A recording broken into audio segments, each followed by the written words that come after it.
Hi എല്ലാവർക്കും നമസ്കാരം. നമ്മുടെ പുതിയൊരു വ്ളോഗിലേക്ക് എല്ലാവർക്കും സ്വാഗതം. ഇന്നത്തെ നമ്മുടെ വീഡിയോ ടൈറ്റിലും തമ്പനയിലും ഒക്കെ കണ്ട പോലെ തന്നെ ഒരു ക്ലീനിങ് വീഡിയോ ആണ് കേട്ടോ. അപ്പോൾ നിങ്ങൾക്ക് നമ്മുടെ ക്ലീനിങ് വീഡിയോസൊക്കെ ഇഷ്ടമാണെന്ന് അറിഞ്ഞതിൽ ഒത്തിരി സന്തോഷമുണ്ട്. ഇനിയിപ്പോൾ നെക്സ്റ്റ് വീക്ക് വിഷു വരാൻ പോവല്ലേ, അപ്പോൾ അതിന് മുന്നേ തന്നെ നമ്മുടെ വീടൊക്കെ ഒന്ന് ക്ലീനാക്കി ഇടണമല്ലോ. പിന്നെ മാത്രമല്ല നമ്മളിങ്ങനെ മന്ത്ലി ക്ലീനിങ് ഒക്കെ ചെയ്യാറുണ്ട്, വീടൊന്ന് ഡീപ്പ് ക്ലീനിങ് ഒക്കെ ചെയ്യാറുണ്ട്. അപ്പോൾ ഇന്ന് ചെയ്യുന്നത് ഫാനൊക്കെ ഒന്ന് ക്ലീൻ ചെയ്തെടുക്കുക എന്ന് വിചാരിച്ചേട്ടോ. നമ്മുടെ വീടിനുള്ളിലെ എല്ലാ റൂമിലും ഉള്ള ഫാന്, 2 റൂമാണുള്ളത്, 2 ബെഡ്റൂമിലും ഹാളിലും ഉള്ള ഫാനും അതുപോലെ തന്നെ നമ്മൾ യൂസ് ചെയ്യുന്ന നമ്മുടെ ബെഡ്റൂമിലുള്ള AC ഒക്കെ ഒന്ന് ക്ലീൻ ചെയ്യണമായിരുന്നു. അപ്പം ഞാൻ ഈ പണികളൊക്കെ ഹസ്ബൻഡിനെ കൊണ്ടാണ് ചെയ്യിക്കുന്നത് കേട്ടോ. കാരണം എനിക്ക് ലാഡറിൽ കയറി നിന്നിട്ട് ഇത് ക്ലീൻ ചെയ്യാനുള്ള ഫാനൊന്ന് ക്ലീൻ ചെയ്യാനുള്ള ഹൈറ്റ് എത്തത്തില്ല. പിന്നെ മാത്രമല്ല AC-യിലുള്ള ഈ ഒരു നെറ്റ് കണ്ടോ, ഇതാണെങ്കിൽ മാസത്തിലൊരിക്കൽ ഇങ്ങനെ പുറത്തെടുത്തിട്ട് നന്നായിട്ടൊന്ന് കഴുകി ഉണക്കിയതിന് ശേഷം അതേ സ്ഥാനത്ത് തന്നെ തിരിച്ച് ഫിറ്റ് ചെയ്യണം. പിന്നെ അതുപോലെ തന്നെ ആ നെറ്റ് അഴിച്ചെടുത്തിട്ട് അതിൻ്റെ ഉള്ളിലേക്ക് നന്നായിട്ട് ഡസ്റ്റർ കൊണ്ടുവന്ന് ഡസ്റ്റ് ചെയ്ത് എടുക്കുകയും വേണം കേട്ടോ. അപ്പോൾ നമ്മൾ സാധാരണ ഈ AC ഒക്കെ മേടിച്ച് കഴിഞ്ഞിട്ടുണ്ടെങ്കിൽ ഇത് ശ്രദ്ധിക്കാത്തൊരു കാര്യമാണല്ലേ. നമുക്ക് വീട്ടിൽ തന്നെ ഇത് ചെയ്യാൻ പറ്റും കേട്ടോ. ഇതിനെ സർവീസ് ചെയ്യാനായിട്ട് പ്രത്യേക ആളിനെ വിളിക്കേണ്ട കാര്യമൊന്നുമില്ല. ഇത് മൊത്തത്തിൽ അഴിച്ചെടുത്തിട്ട് ഡീപ്പ് ക്ലീനിങ് ഒക്കെ അവർ വേണമെങ്കിൽ വന്ന് ചെയ്തു തരും. ഞങ്ങളുടെ AC ഡേക്കിൻ്റെ അതാണ് കേട്ടോ. അപ്പോൾ നമ്മൾ ഇത് മേടിച്ചിട്ട് ഇതുവരെയും അങ്ങനെ ഒരു സർവീസിന് കൊടുത്തിട്ടേ ഇല്ല. ഫസ്റ്റ് ടൈം നമുക്ക് വേണമെന്നുണ്ടെങ്കിൽ ഫ്രീ സർവീസ് അവർ ചെയ്തു തരും. പക്ഷേ ഇതുവരേക്കും നമുക്ക് അങ്ങനെ ഒരു കംപ്ലൈൻറ്റോ കാര്യങ്ങളോ ഒന്നും വന്നിട്ടില്ല കേട്ടോ. അതിൻ്റെ മെയിനായിട്ടുള്ളൊരു കാരണമെന്ന് പറയുന്നത് തന്നെ മന്ത്ലി നമ്മളിങ്ങനെ ഡീപ്പ് ക്ലീനിങ് ചെയ്യുന്നതുകൊണ്ടാണ്. ആ ഒരു നെറ്റിനുള്ളിലാണ് ഇഷ്ടംപോലെ പൊടി പിടിച്ചിരിക്കുന്നത്. എപ്പോഴും ഈ ഒരു നെറ്റ് എന്ന് പറയുന്നത് ഡസ്റ്റ് എല്ലാം കൂടി കയറിയിട്ട് ഇങ്ങനെ ഇരിക്കും. അപ്പോഴത്തേക്കും നമുക്ക് AC ഇടുമ്പോഴത്തേക്കും ഭയങ്കരമായിട്ട് സ്ലോ ആയി പോവും, കാറ്റ് നന്നായിട്ട് കിട്ടത്തില്ല, തണുപ്പ് കിട്ടാറില്ല. അപ്പോൾ ഇതിങ്ങനെ ക്ലീൻ ചെയ്ത് എടുക്കുകയാണെങ്കിൽ കുറച്ചൊന്ന് നന്നായിട്ട് കുറേ നാൾ യൂസ് ചെയ്യാനായിട്ട് പറ്റും കേട്ടോ. പിന്നെ നമ്മുടെ ഈ ഹാളിലിരിക്കുന്ന ഫാൻ കണ്ടോ, ഇതിലാണെങ്കിൽ നന്നായിട്ട് തന്നെ പൊടിയുണ്ട്. അപ്പം ഞാനിന്ന് തുണി നന്നായിട്ടൊന്ന് നനച്ചിട്ട് പിഴിഞ്ഞെടുത്തിട്ട് അതിൻ്റെ വെള്ളമൊക്കെ കളഞ്ഞതിന് ശേഷമാണ് നന്നായിട്ടൊന്ന് ഡസ്റ്റ് ചെയ്ത് എടുക്കുന്നത്. പിന്നെ നമ്മുടെ ലിവിങ് റൂമിലാണെന്നുണ്ടെങ്കിൽ ഒരു ഹാങ്ങിങ് പോട്ട് വെച്ചിട്ടുണ്ടായിരുന്നു കേട്ടോ. ഇത് ഞാൻ ഒരു 2-3 വർഷം മുന്നേ ഇതുപോലെ നമ്മുടെ ശരവണ സ്റ്റോറിൽ നിന്ന് മേടിച്ചിട്ടുള്ളതാണ്. ഇതന്ന് മേടിക്കുമ്പോഴത്തേക്കും കുറച്ച് റേറ്റ് കൂടുതലായിരുന്നു, 450 രൂപയോ മറ്റോ ആയിരുന്നു കേട്ടോ. ഞാനിത് കുറേ ആവുന്നു ഇത് ക്ലീൻ ചെയ്തിട്ട്. ഏറ്റവും കൂടുതൽ ഡസ്റ്റ് പിടിച്ചിരിക്കുന്നൊരു സംഭവമാണ് ഇത്. അപ്പോൾ എനിക്കതന്ന് ഇതിൻ്റെ ഡിസൈൻ കണ്ട് ഇഷ്ടപ്പെട്ട് എടുത്തതാണ്, റേറ്റൊന്നും നോക്കിയില്ല. അപ്പോൾ ഇതുപോലെ മണി പ്ലാന്റ്, ആർട്ടിഫിഷ്യൽ പ്ലാന്റ് ഇങ്ങനെ നിൽക്കും അതിൽ. അപ്പോൾ അത് നല്ല രസമാണ് കേട്ടോ ഇങ്ങനെ ഹാങ്ങിങ് ചെയ്തിടാനായിട്ട്. അപ്പോൾ നമ്മൾ വീട് വെച്ച സമയത്തെ പ്രത്യേകം പറഞ്ഞിട്ടുണ്ടായിരുന്നു 3 ഹാങ്ങിങ് ക്ലാമ്പ് വെച്ച് തരണമെന്ന്. കാരണം എനിക്ക് മെയിനായിട്ട് വീടിനുള്ളിൽ ഇൻഡോർ പ്ലാന്റ്സ് വെക്കുന്നതിനോട് അത്ര താല്പര്യമില്ല. കാരണം ഇവിടെ നല്ല ചൂടാണ്. അപ്പോൾ അതുകൊണ്ട് ഇതുപോലെ ആർട്ടിഫിഷ്യൽ പ്ലാന്റ്സ് ഇങ്ങനെ തൂക്കിയിടാൻ വേണ്ടിയിട്ടാണ് അത് പ്രത്യേകം ചെയ്ത് വെച്ചിട്ടുണ്ടായിരുന്നത്. അങ്ങനെ അതൊക്കെ ഒന്ന് ക്ലീൻ ചെയ്തെടുത്തു. പിന്നെ ഇന്ന് ഞാൻ പുറത്തുള്ള ഗ്രില്ലുണ്ടല്ലോ നമ്മുടെ ബാൽക്കണിയിൽ, ഇവിടെ ഒന്ന് ക്ലീൻ ചെയ്യാമെന്ന് കരുതുന്നുണ്ട് കേട്ടോ.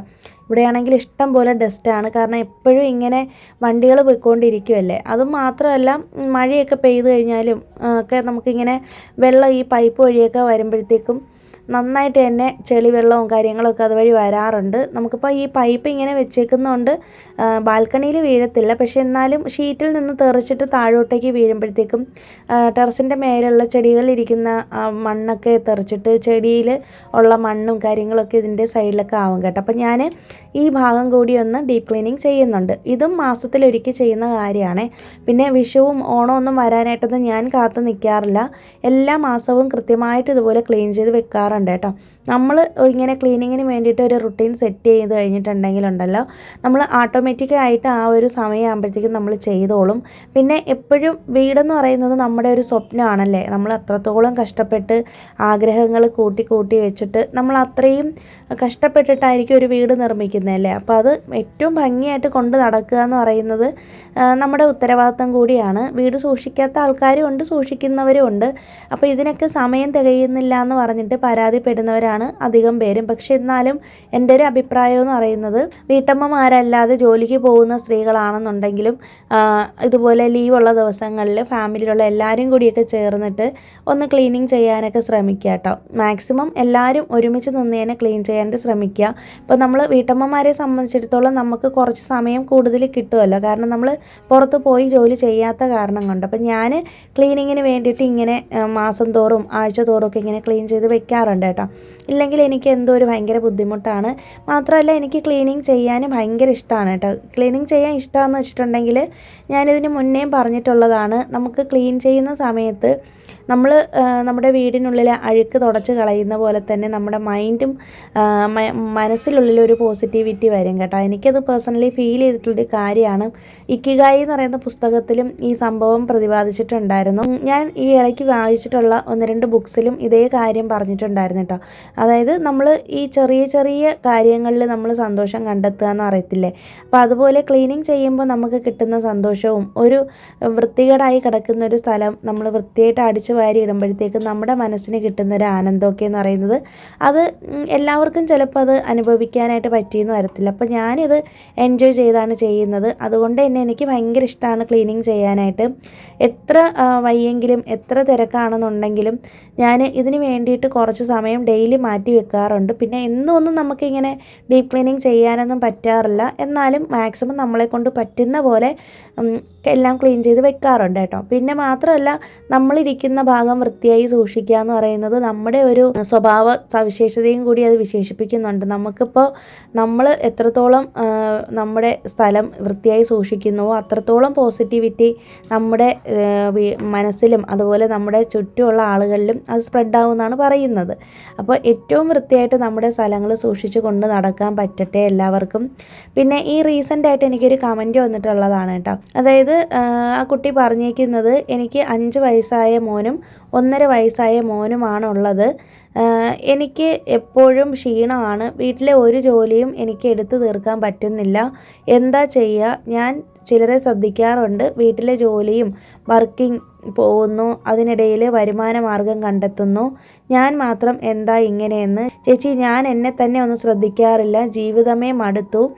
എനിക്ക് എപ്പോഴും നല്ല എല്ലാ സ്ഥലവും നല്ല വൃത്തി വേണം. ബട്ട് എനിക്ക് ഒന്നും ചെയ്യാനാവുന്നില്ല ചേച്ചി, എന്താ ഞാൻ ചെയ്യാമെന്ന് പറഞ്ഞിട്ട്. അപ്പോൾ ഞാൻ പുള്ളിക്കാരിക്ക് അന്ന് തന്നെ കമൻറ്റിന് റിപ്ലൈ കൊടുത്തിട്ടുണ്ടായിരുന്നു കേട്ടോ. നമ്മളിതിന് മുന്നേയും ഈ സെയിം കാര്യം നമ്മൾ ഒരു ക്ലീനിങ് വീഡിയോയിൽ പറഞ്ഞിട്ടുള്ളതാണ്.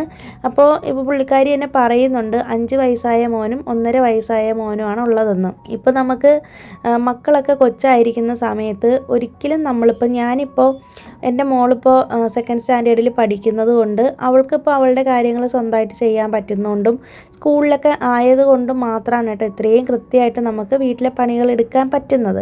അപ്പോൾ തീരെ കുഞ്ഞു മക്കളൊക്കെ ആണെന്നുണ്ടെങ്കിൽ 1.5 വയസ്സായ കുട്ടി എന്നൊക്കെ പറയുമ്പോഴത്തേക്കും അമ്മമാരുടെ കണ്ണും നമ്മുടെ ശരീരവും മനസ്സും ഒക്കെ മക്കൾക്ക് പുറകെ പോകേണ്ട ഒരു കാലഘട്ടമാണ്. അപ്പം നമ്മൾ ഏറ്റവും കൂടുതൽ അവരെ ശ്രദ്ധിക്കേണ്ടുന്ന ഒരു സമയം കൂടിയാണ്. അപ്പോൾ ഞാൻ ഈ ഒരു സ്റ്റേജിലൂടെ കടന്നു വന്നതുകൊണ്ട് എനിക്ക് അത് പറഞ്ഞാൽ മനസ്സിലാവും കേട്ടോ. അപ്പോൾ പ്രത്യേകിച്ചും ഞങ്ങളിങ്ങനെ ഒറ്റയ്ക്കായ കാരണം കൊണ്ട് വീട്ടിലെ പണികളൊക്കെ എടുക്കാനും ഒക്കെ ഞാൻ മാത്രമല്ലേ ഉള്ളൂ. അപ്പോൾ അതുകൊണ്ട് ഹെൽപ്പ് ചെയ്യാനൊന്നും ആരുമില്ല. നമ്മളങ്ങനെ മെയ്ഡിനെയൊന്നും വെച്ചിട്ടൊന്നുമില്ല, ഇതുവരേക്കും അങ്ങനെയൊന്നും ചെയ്തിട്ടില്ല. അപ്പോൾ അതുകൊണ്ട് പുള്ളിക്കാരി പറഞ്ഞതിൻ്റെ ഒരു ഇതെനിക്ക് മനസ്സിലായി. പക്ഷേ എനിക്ക് പറയാനുള്ളൊരു കാര്യമെന്ന് പറയുന്നത്, മക്കൾ ചെറുതായിരിക്കുന്ന സമയത്ത് നിങ്ങൾ അത്രത്തോളം ക്ലീനിങ്ങിൻ്റെ കാര്യത്തിൽ നിന്നും ശ്രദ്ധിക്കാനായിട്ട് നമ്മളെക്കൊണ്ട് പറ്റില്ല കേട്ടോ. ഒന്നെങ്കിൽ നമ്മുടെ കുഞ്ഞുങ്ങളെ നോക്കാനായിട്ട് ആരെങ്കിലും ഉണ്ടായിരിക്കണം, ഇൻലോസോ അല്ലെങ്കിൽ നമ്മുടെ പാരൻസൊക്കെ ഉണ്ടായിരിക്കണം. ഇല്ലയെന്നുണ്ടെങ്കിൽ നമുക്ക് ഒരു മെയ്ഡ് വയ്ക്കാനുള്ള ഒരു സാമ്പത്തിക ശേഷിയൊക്കെ ഉണ്ടെന്നുണ്ടെങ്കിൽ, അപ്പം നമുക്ക് എല്ലാവരുടെയും സിറ്റുവേഷൻ അങ്ങനെ ആയിരിക്കില്ലല്ലോ. എനിക്കും ഒന്നും അങ്ങനെയൊന്നും നമുക്ക് അങ്ങനത്തെ ഒരു സാഹചര്യമൊന്നും അല്ലായിരുന്നു. അപ്പോൾ ഞാൻ ആ സമയത്ത് ചെയ്ത കാര്യം എന്ന് പറയുന്നത്, മോള് ചെറുതായിരുന്ന സമയത്ത് അവൾ ഉറങ്ങുന്ന സമയത്താണ് വീട്ടിലെ പണികളെല്ലാം ചെയ്യുന്നതൊക്കെ. പിന്നെ രാവിലെ തന്നെ കുക്കിംഗ് എല്ലാം കഴിയുമായിരുന്നു. പിന്നെ എനിക്ക് ദൈവം സഹായിച്ച് എൻ്റെ ഹസ്ബൻഡിൻ്റെ അച്ഛനും എൻ്റെ ഹസ്ബൻഡും ഒക്കെ മോളെ നോക്കുമായിരുന്നു കേട്ടോ. അപ്പോൾ ആ സമയത്ത് ഞാൻ രാവിലെ തന്നെ കുക്കിംഗ് എല്ലാം കഴിയും. പിന്നെ അത് കഴിഞ്ഞിട്ട് ക്ലീനിങ് ചെയ്യാൻ വേണ്ടിയിട്ട് ഇതുപോലെ പെർഫെക്റ്റായിട്ട് നമുക്ക് ചെയ്യാൻ പറ്റില്ല കേട്ടോ. അപ്പോൾ ആ കുഞ്ഞുങ്ങൾ ചെറുതായിരിക്കുന്ന സമയത്ത് ആ ഒരു മദർഹുഡ് എന്ന് പറയുന്നൊരു സംഭവം ഉണ്ടല്ലോ, അത് നമ്മൾ എൻജോയ് ചെയ്യുക. നമ്മൾ ആവശ്യമില്ലാത്ത കാര്യങ്ങൾ നമ്മൾ തലയിൽ വെച്ച് കയറ്റിയിട്ട് നമ്മളെ കൊണ്ട് ഒന്നിനും കൊള്ളത്തില്ല, നമ്മളെ കൊണ്ട് പറ്റില്ല എന്നൊന്നും ഒരിക്കലും ചിന്തിക്കരുത് കേട്ടോ. ഒരു കുഞ്ഞിന് ജന്മം കൊടുക്കുക എന്ന് പറയുന്നത് ഒരു സ്ത്രീയെ സംബന്ധിച്ചിടത്തോളം ഏറ്റവും വലിയൊരു കാര്യമാണ്. മക്കളില്ലാതെ വിഷമിക്കുന്ന ഒരുപാട് ആൾക്കാർ നമുക്ക് ചുറ്റും ഉണ്ടല്ലേ. അപ്പോൾ അതിൽ നിന്നൊക്കെ നമ്മൾ മനസ്സിലാക്കേണ്ട ഒരു കാര്യം, നമുക്ക് ഈശ്വരൻ ഒരു കുഞ്ഞിനെ തന്നത് ഏറ്റവും വലിയ കാര്യമാണ്. അപ്പോൾ അവരോടൊപ്പം നമുക്ക് ടൈം സ്പെൻഡ് ചെയ്യാൻ കിട്ടുന്നത് ഈ ഒരു ടൈമിലാണ് കേട്ടോ. ഇത് കഴിഞ്ഞ് കഴിഞ്ഞിട്ടുണ്ടെങ്കിൽ ഒരിക്കലും നമുക്ക് അങ്ങനെ ഒരു ടൈം നമുക്ക് കിട്ടത്തില്ല. പിന്നീട് നമ്മളിരുന്ന് ആലോചിക്കും, അയ്യോ അന്ന് കുഞ്ഞിനോടൊപ്പം സ്പെൻഡ് ചെയ്യാമായിരുന്നല്ലോ, ഇന്നിപ്പോൾ എനിക്ക് അവർ വലുതായപ്പോഴത്തേക്ക് എനിക്ക് അതിനൊന്നും കഴിയുന്നില്ലല്ലോ. അതുകൊണ്ട് അങ്ങനെ ഒരു കാര്യത്തെക്കുറിച്ച് ആലോചിച്ച് ഒരിക്കലും വിഷമിക്കേണ്ട. പിന്നെ ഒന്നിനും കൊള്ളത്തില്ല എന്നുള്ളൊരു ചിന്ത, അങ്ങനെ ഒരു ചിന്ത ഒരിക്കലും നമുക്ക്, പ്രത്യേകിച്ച് നമ്മൾ ഹോം മേക്കേഴ്സിന്, വീട്ടമ്മമാർക്ക് അത് വരാനേ പാടില്ല കേട്ടോ. നമുക്ക് അങ്ങനെ ഒരു ചിന്ത വന്നു കഴിഞ്ഞിട്ടുണ്ടെങ്കിൽ പിന്നെ നമുക്ക് ജീവിതം തന്നെ മടുത്തു പോയി. കുട്ടി പറഞ്ഞ പോലെ തന്നെ ജീവിതം വെറുത്ത് പോവും, മടുത്തു പോകും എന്നൊക്കെ നമുക്ക് തോന്നും. നമുക്ക് എല്ലാവർക്കും ഓരോ കഴിവുകളോട് കൂടി തന്നെയാണ് ഈശ്വരൻ നമ്മളെ സൃഷ്ടിച്ചേക്കുന്നത് കേട്ടോ. ഞാൻ എപ്പോഴും പറയുന്ന കാര്യമാണത്. അങ്ങനെ നമുക്ക് ഒരു കഴിവും ഇല്ലാതെയൊന്നും അല്ല നമ്മളെയൊക്കെ സൃഷ്ടിച്ചേക്കുന്നത്. പിന്നെ ഓരോരുത്തരുടെ സാഹചര്യം അനുസരിച്ചായിരിക്കുമല്ലോ നമ്മുടെ മാനസികാവസ്ഥ എന്ന് പറയുന്നത്. ഇപ്പോൾ എൻ്റെ സാഹചര്യം ആയിരിക്കില്ല നിങ്ങളുടേത്, നിങ്ങളുടെ വീട്ടിലെ അവസ്ഥയായിരിക്കില്ല എൻ്റെ അവസ്ഥ എന്ന് പറയുന്നത്. അപ്പോൾ നമുക്ക് ഏത് സാഹചര്യത്തോടും പൊരുത്തപ്പെട്ട് പോകാനായിട്ട് നമ്മൾ അത് വേണം നമ്മൾ മനസ്സിനെ പാകപ്പെടുത്തി എടുക്കാനായിട്ട്. നമ്മളെക്കൊണ്ട് പറ്റുന്ന കാര്യങ്ങൾ മാത്രം ചെയ്താൽ മതി കേട്ടോ. നമ്മളിപ്പോൾ അത്രത്തോളം പെർഫെക്ഷനിസ്റ്റ് ആവേണ്ട കാര്യമല്ല. പിന്നെ ഒരിക്കലും മറ്റുള്ളവരെ വെച്ച് നമ്മുടെ ലൈഫ് കമ്പയർ ചെയ്യരുത്. ഇപ്പോൾ ഇവരിതിൽ പ്രത്യേകം പറയുന്നുണ്ട്, മറ്റുള്ളവർ ജോലിക്ക് പോകുന്നു, എല്ലാ കാര്യങ്ങളും ചെയ്യുന്നു എന്നൊക്കെ. അത് നമ്മൾ പുറമേ നിന്ന് നോക്കുമ്പോഴത്തേക്ക് മറ്റുള്ളവർ എങ്ങനെ ആണെന്നുള്ളത് നമുക്ക് അവരെ മാക്സിമം നല്ല രീതിയിലായിരിക്കും അവർ കൊണ്ട് നടക്കുക അല്ലേ. അവരെയല്ല ഞാൻ കുറ്റം പറയുന്നത്. പക്ഷെ അത് കണ്ടിട്ട് നമ്മൾ അസൂയപ്പെടാനോ വിഷമിക്കാനോ ഒന്നും പോകണ്ട.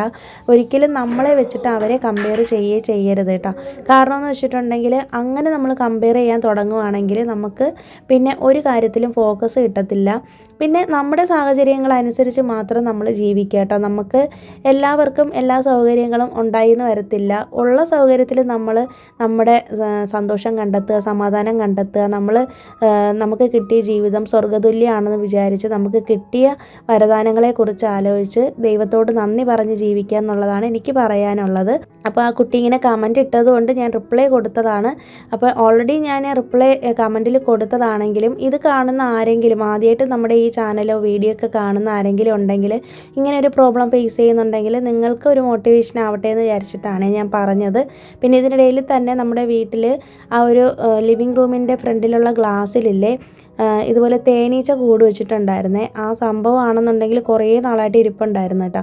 അങ്ങനെ ഞാൻ ഹസ്ബൻഡിനോട് പറഞ്ഞിട്ട് ഹസ്ബൻഡ് അതിലൊരു സ്പ്രേ എടുത്ത് അടിച്ചു. അപ്പോൾ അത് അടിക്കുന്നതിനിടയിൽ തന്നെ അതിങ്ങനെ ഒരെണ്ണം ഹസ്ബൻ്റെ കയ്യിൽ ഇങ്ങനെ കൊത്തിയിട്ട്, അപ്പോൾ അത് ഇങ്ങനെ കടിച്ചതുകൊണ്ട് പെട്ടെന്ന് ചാടി ഓടി പോയതാണ്. ഇപ്പോൾ ഈ വീഡിയോ എഡിറ്റ് ചെയ്യുന്ന സമയത്ത് എനിക്ക് ചിരിയാണ് കേട്ടോ വന്നത്. അന്ന് ഞങ്ങൾ പേടിച്ചു.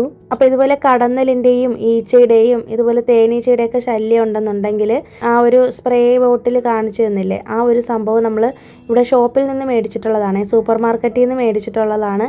അപ്പോൾ അത് യൂസ് ചെയ്തിട്ട് സ്പ്രേ ചെയ്യുകയാണെന്നുണ്ടെങ്കിൽ പെട്ടെന്ന് തന്നെ പോകുന്നുണ്ട് കേട്ടോ. അപ്പോൾ ഹസ്ബൻഡ് അത് 2-3 തവണ അത് സ്പ്രേ ചെയ്തിട്ട് നന്നായിട്ട് ഒരു സ്റ്റിക്ക് കൊണ്ട് നന്നായിട്ട് അതിനെ ഇളക്കി കളഞ്ഞപ്പോഴത്തേക്കും പിന്നെ അത് വന്നിട്ടേ ഇല്ല കേട്ടോ. ഞങ്ങളിത് തുടക്കത്തിലേ ചെയ്യണമായിരുന്നു. പക്ഷേ ഇത് തേനീച്ച കൂട് വെച്ച് അത് വലുതായതിന് ശേഷമാണ് നമ്മളത് ഇളക്കി മാറ്റിയത്. അപ്പോൾ ഞാനാണെങ്കിൽ ഒരു ഷോളൊക്കെ എടുത്ത് മുഖത്തൊക്കെ കെട്ടി വെച്ചിട്ട് കണ്ണിലൊന്നും കുത്താതിരിക്കാൻ വേണ്ടിയാണ്. ഹസ്ബൻഡാണെങ്കിൽ ഒരു ഹെൽമെറ്റൊക്കെ വെച്ചിട്ടാണ് അത് ചെയ്തത്. പേടി കാരണം കൊണ്ടാണ് കേട്ടോ. എനിക്ക് ഇപ്പോൾ ഈ വീഡിയോ കാണുമ്പോഴത്തേക്കും നന്നായിട്ട് ചിരി വരുന്നുണ്ട്. അങ്ങനെ ചെറിയൊരു കുത്ത് കിട്ടി, വേറെ പ്രശ്നമൊന്നും ഉണ്ടായില്ല. പെട്ടെന്ന് തന്നെ പോയിട്ട് ചുണ്ണാമ്പൊക്കെ വെച്ചായിരുന്നു കേട്ടോ. പിന്നെ വൈകുന്നേരം ആയപ്പോഴത്തേക്കും ഞാനൊന്ന് ഫാനും കൂടി ഒന്ന് ക്ലീൻ ചെയ്തിട്ടുണ്ട്. നമ്മുടെ ഈ ഒരു ടേബിൾ ഫാൻ ഉണ്ടല്ലോ ഇത്. പിന്നെ ഇന്ന് വൈകുന്നേരം ഓഫീസിൽ ഹസ്ബൻഡ് പോകാനായിട്ട് റെഡിയായിട്ട് ഇരിപ്പുണ്ട്. അപ്പോൾ ഇത്രയേ ഉള്ളൂ ഇന്നത്തെ വീഡിയോയിലെ വിശേഷങ്ങൾ. അപ്പോൾ നിങ്ങൾ വീടകത്തും ക്ലീൻ ചെയ്ത് തുടങ്ങിയിട്ടില്ലെങ്കിൽ ഇന്ന് തന്നെ സ്റ്റാർട്ട് ചെയ്തോളൂ. പുതിയൊരു വീഡിയോയിട്ട് നമുക്കിനി വെനസ്ഡേ വീണ്ടും കാണാം. അതുവരേക്കും എല്ലാവർക്കും ബൈ. Thanks for watching.